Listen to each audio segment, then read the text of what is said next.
Hello and welcome to another one of my videos. Again, focusing on collections within my collections.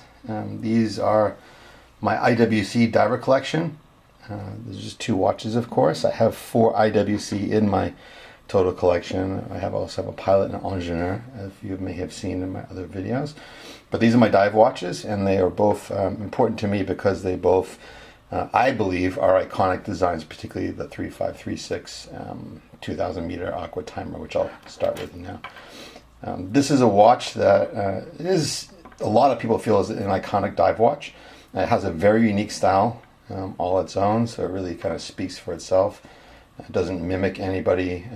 It has the unique bezel that's kind of you push down to turn. It's got a little detente lock by pushing it down. It's all steel with a flat black paint on the bottom. It's kind of a raised relief for the numerals and the counter lines. Integrated bracelet, of course. Really nice bracelet, really smooth. Some people may argue that the high polished bits don't belong in a tool watch, but for me it gives it that just a little bit of extra, which makes it more enjoyable for me. Of course, the titanium may be more popular for some people because of the weight and just because it's titanium, and IWC does a great job with titanium. But as you can see my other watch over here, this is titanium. So I figured that since I had the 3719 already, which I transitioned to now, the 356 was going to be in steel. So the 3719 Aquatimer here with the internal rotating bezel is titanium. It was my first IWC. Again, something I considered an iconic design. It is the early days of Richemont.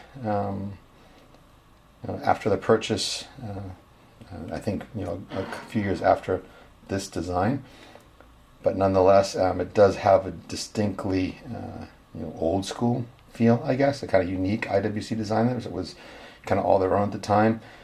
Like a lot of IWCs, for me, I don't know if everybody else sees this, but there is something, something unique about the dial layout, about the finish, about the way they're styled, and the machining and the finishing and the details is just really uniquely IWC. I find it extremely appealing on these watches and my other two, the ingénieur and the Mark 16 Pilot Spitfire that I have. Great watches. I mean, you can't knock anything about them. I mean, the prices, they're climbing. They were pretty reasonable not long ago. They're still reasonable depending upon your standards. I think they're probably going to continue to rise as interest grows in watches that are no longer available, and people look for things to do besides look into the usual brands like Rolex and others, which are great watches, but they're not everything. There's other ones out there to be interesting, like these IWCs. Great watches, a lot of character, I believe, a lot of uniqueness.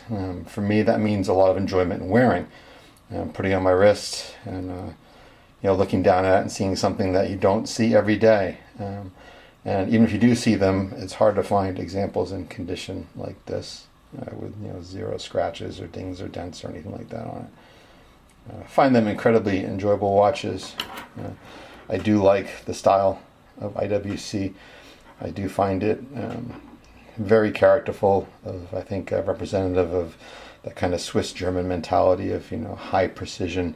There is always something like very detail-oriented about IWC that I don't find in all the watches. It's really intangible. Sometimes I can't define quite what it is, but when I look at the hands and the dial and the way that things are put together, it's just something special.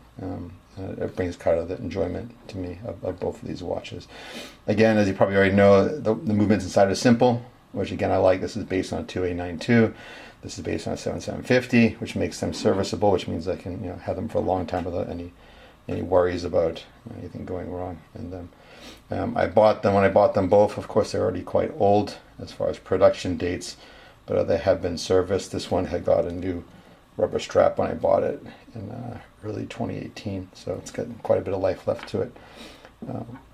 Really wonderful watches. I think probably the only thing I would say about old IWCs has nothing to do with the watches, is the boxes deteriorate like crazy, especially here in humid temperatures. In the east, Japan gets quite humid in the summer. If you get a watch from Hong Kong or something like that, the boxes just disintegrate. The older boxes fairly quickly. So I think that said, if you find a watch, great condition without a box, with papers or something like that, don't hesitate because you're not getting much by obtaining the box with the watch. You probably won't want to ever look at it and just stick it in the back of your closet just to keep it for the sake of owning it, and it's not enjoyable in any way. It's not like a Panerai box or some of the box that has a lot of thought and quality in it. So that's the only knock I can get against IWC of this era. Otherwise, extremely enjoyable watches, a lot of fun to own, a lot of fun to wear. Something again that probably will stay in my collection for as long as I can foresee, due to their character and just the enjoyment of owning them. So anyway, thank you again for watching me with this 5 minutes or so talking about my collection. I hope to make some more videos, and I hope you find them enjoyable.